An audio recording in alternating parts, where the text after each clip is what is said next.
Alors, je suis Caroline Eligon, j'ai 42 ans et j'exerce la mission de psychopraticienne donc en thérapie alternative depuis 4 ans.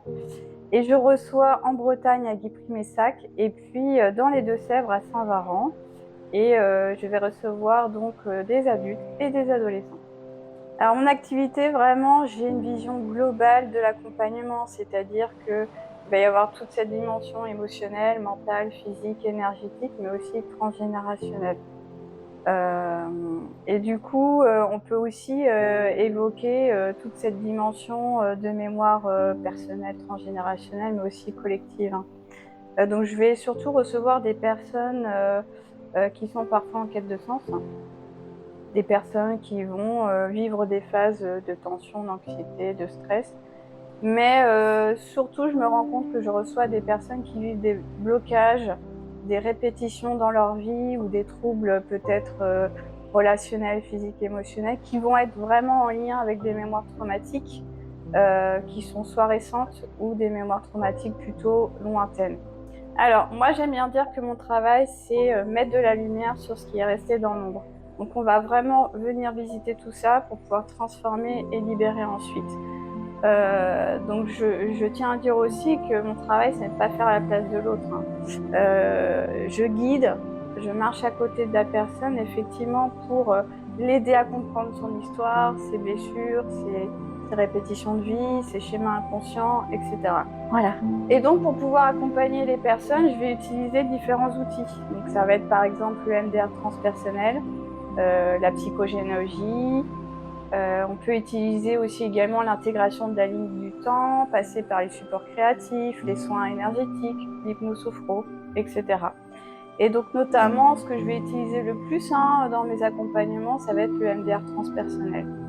Donc ça, c'est une pratique qui va combiner, je dirais, les techniques classiques de l'EMDR, mais avec une dimension beaucoup plus large, c'est-à-dire qu'on va y rajouter la dimension transgénérationnelle, notamment, et une dimension spirituelle. Alors effectivement, on va utiliser le MDR pour retraiter des traumatismes, retraiter des charges émotionnelles qui sont associées, effectivement, des croyances limitantes. Mais on va avoir cette approche transpersonnelle, c'est-à-dire qu'on va venir visiter le transgénérationnel, c'est-à-dire les héritages familiaux, les schémas inconscients, etc. Et puis même parfois, on va venir revisiter la vie intra-utérine. Donc on pourrait dire que le MDR va venir apaiser et traiter pas mal de problématiques, je dirais. Et puis ensuite, il y a la dimension psychogénéalogie. Alors ça, c'est une pratique qui permet de mettre en lumière vraiment toutes les transmissions invisibles qui sont dans la lignée familiale, hein. Donc tout ce qui va être forme de répétition, de loyauté invisible, de blessures qui ne sont pas résolues. Alors pourquoi effectivement on va venir chercher à rencontrer l'histoire familiale? Eh bien ça va permettre peut-être de sortir d'une forme de confusion ou de souffrance pour lesquelles d'ailleurs on n'arrive pas forcément à mettre de mots dessus. Et c'est ce qui va permettre aussi également de se désidentifier de l'histoire, peut-être de se désidentifier d'un ancêtre et de pouvoir retrouver sa place et puis une forme de liberté intérieure. Il va y avoir aussi également tout le champ soin énergétique, hein. Donc le soin énergétique, il est là effectivement pour harmoniser, rééquilibrer les flux énergétiques de la personne. Donc on va l'utiliser peut-être parfois pour apaiser des tensions, apaiser des charges émotionnelles, des douleurs physiques, etc., des états de stress ou d'angoisse. En tous les cas, le soin Reiki, il se fait habillé, allongé sur une table, et le soin, l'énergie, va être transmise par imposition des mains. Alors moi, j'aime bien la plupart du temps rajouter une phase juste avant le soin Reiki, c'est-à-dire que cette phase, ça va être de scanner le corps, effectivement comme ça, dans le but de rechercher ou d'obtenir des informations complémentaires. Donc il y a effectivement cet aspect médiumnité qui va se rajouter aux soins énergétiques et peut-être qui va permettre d'accéder à plus de compléments d'informations et puis va permettre d'axer le soin véritablement sur la précision en termes de problématiques sur la personne. Alors déjà, mon parcours vers la thérapie, il s'est pas du tout fait d'une manière linéaire, je dirais. Je pense surtout qu'il a été influencé par mon parcours de vie. Alors effectivement, j'ai eu une enfance qui a été marquée par des expériences traumatiques. Alors évidemment, comme beaucoup de personnes d'ailleurs, j'ai continué à fonctionner, à avancer, à faire semblant, à faire comme si, malgré tout. Et puis j'ai eu un parcours professionnel, donc j'étais fonctionnaire en ressources humaines. Donc évidemment avec un cadre très sécure, très stable. Et pour autant, malgré cette stabilité, en fait, je m'y retrouvais pas du tout. C'est-à-dire que je me sentais pas du tout à ma place, assez déconnectée. Et d'ailleurs, dans le terme gestionnaire ressources humaines, il y a le terme humain, c'est-à-dire que c'est comme si on doit porter la dimension humaine dans l'entreprise, alors ce qui est complètement faux, puisqu'on va porter plutôt la dimension chiffre. Donc j'étais pas du tout alignée avec ça, vraiment. Et puis je dirais que ça a vraiment démarré en 2017, c'est-à-dire que alors je peux pas expliquer véritablement comment ça s'est passé. C'est un peu comme un appel intérieur en fait, c'est-à-dire que tout le temps j'entendais ce mot thérapeute, thérapeute, thérapeute et je comprenais pas. Et puis je me disais à un moment donné, bah, thérapeute c'est bien gentil, mais thérapeute de quoi en fait, c'est très vaste. Et ça a duré comme ça, je crois, pendant plus d'un an. Et puis est arrivé un arrêt de travail, c'est-à-dire que j'étais en arrêt de travail, j'étais douloureuse, épuisée, et je me suis mise beaucoup à méditer, à faire des relaxations. Et jusqu'au jour où il y a un moment dans une méditation, une image qui apparaît. Et cette image, c'est une main qui agite un oracle. Et là, je me dis, waouh, c'est quoi en fait cette information qui surgit comme ça? Je me dis, mais qu'est-ce que c'est? Qu'est-ce que j'en fais? Et je sais pas pourquoi je me suis mise à acheter des oracles et à pratiquer tous les jours. Je me suis mise à faire des recherches sur l'énergétique, la médiumnité, toute forme de thérapie. J'ai beaucoup lu aussi d'ailleurs. Euh, voilà. Et du coup, effectivement, je pense que cette idée d'être thérapeute, c'est un peu plus approfondi de plus en plus. Ah oui, alors effectivement, je dirais qu'entre ressentir un appel et oser l'incarner, il y a un grand pont, c'est-à-dire qu'on va avoir tous les questionnements qui vont vite arriver, du type est-ce que je suis légitime, comment je fais pour quitter une identité professionnelle sécure, quelle formation je vais devoir mettre en place, comment m'organiser entre travail et formation, etc. Et je dirais que ça a été la phase la plus difficile pour moi, ça m'a demandé beaucoup de courage en fait. Alors pourquoi j'ai choisi l'Institut de formation en psychologie intuitive et appliquée? C'est parce que moi, déjà, je recherchais une formation longue, sérieuse, certifiante et c'est tout ça que j'ai retrouvé en fait dans cet institut, c'est-à-dire le cadre sérieux, de voir que c'est des formations en présentiel qui durent sur 2 cycles, de voir qu'il y a cette alliance théorie, psychologie et aussi outils thérapeutiques holistiques. Ça m'a beaucoup vraiment influencé aussi dans mon choix. Et puis de voir ce cadre déontologique, quand même, en fin de formation, il y a un mémoire à écrire qui va permettre effectivement de valider la certification, donc ce qui n'est pas rien. Donc ça a été des éléments très importants dans mon choix, mais surtout à cette alliance psychologie et spiritualité. C'est vraiment ce que je recherchais. Alors l'IFPIA m'a beaucoup marqué par sa vision globale de l'accompagnement, son sérieux pédagogique, toute cette dimension humaine qui est apportée, c'est-à-dire que IFPIA a à cœur de mettre l'individu vraiment au cœur du soin, donc ça c'est une chose très importante.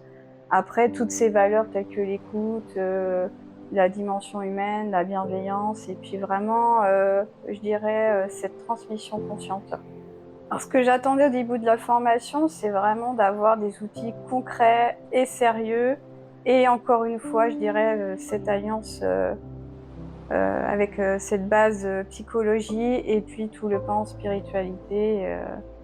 Et je dirais qui est très bien combiné et qui va très bien ensemble. Alors, le parcours de formation IFPIA, c'est une grande aventure. Et puis pas mal de chamboulements. Ça fait un peu un sentiment de machine à laver, je dirais. Puisque... déjà, quand j'ai démarré la formation psycho-énergétique, c'est en 2 cycles. Et le cycle 1, il faut savoir qu'on travaille d'abord sur soi. Donc on va venir rencontrer son histoire, ses blessures, ses schémas inconscients. Donc c'est-à-dire qu'on va alterner des phases de conscience, mais aussi des phases de libération. Mais en tous les cas, ça m'a permis de comprendre que malgré les blocages, l'histoire, sa propre histoire difficile, eh bien malgré tout, il y a un potentiel de guérison.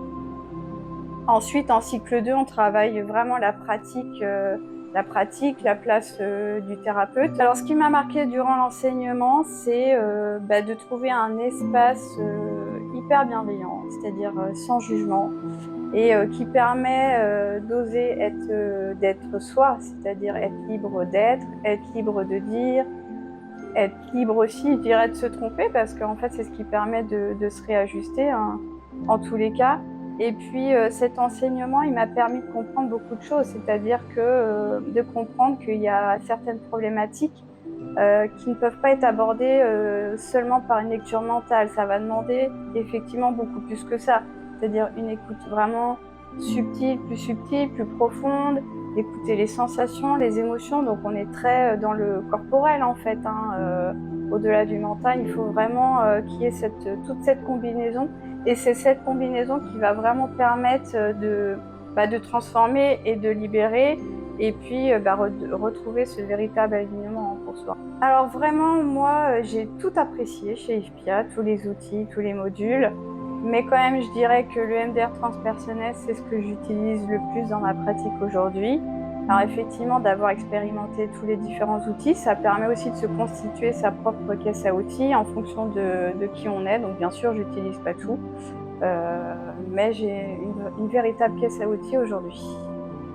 Alors à IFPIA, on rentre tout de suite dans un lieu très bienveillant, sécurisant, et je dirais même vivant aussi, avec des formatrices très à l'écoute, très soutenantes, et puis je dirais des formatrices franches aussi, parce que c'est important, c'est ce qui permet de réajuster sa posture à tout moment.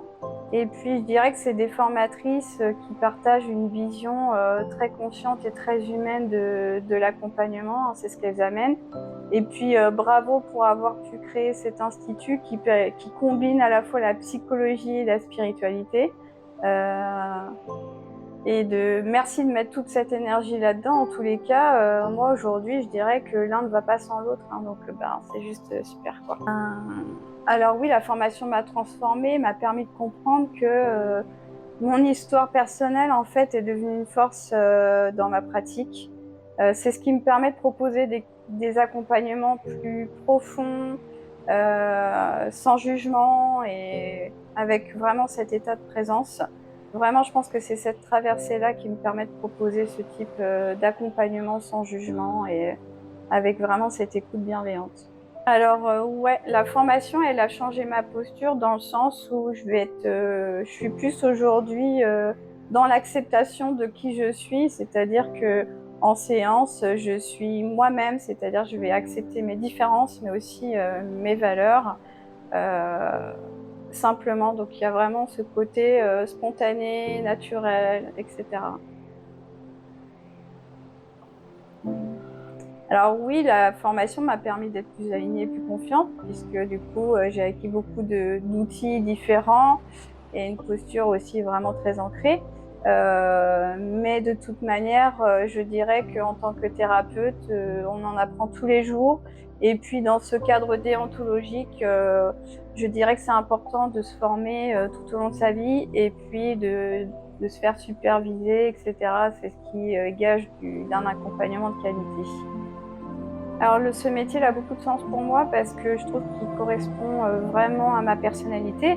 Et puis si je revisite un peu mon parcours professionnel avec les années en tant que gestionnaire ressources humaines, c'est comme si finalement il y avait une continuité en fait dans tout ça. Alors ce qui me touche dans l'accompagnement des personnes, je dirais premièrement, c'est de voir cette confiance qui s'installe très rapidement en séance. De voir aussi le courage que ça demande aux personnes dans l'accompagnement, parce que c'est un processus qui n'est pas toujours agréable, c'est-à-dire que mettre de la lumière, c'est aussi traverser l'ombre. Donc effectivement, parfois, il y a des phases qui sont plus difficiles. Et puis, une troisième chose, je dirais, de pouvoir percevoir cette transformation chez la personne. Et d'ailleurs, parfois, on peut même le voir physiquement chez la personne, cette transformation. Alors, je recommanderais la formation à toute personne pour qui la dimension humaine occupe une place principale. Alors, résumer l'IFPIA, je dirais soit la dimension humaine ou plutôt l'IFPIA, c'est se mettre au service du vivant et de tout le vivant. Ah oui, je referais à 200%. Parce que véritablement, il y a un avant et un après, c'est-à-dire que la transformation, je l'ai vécue.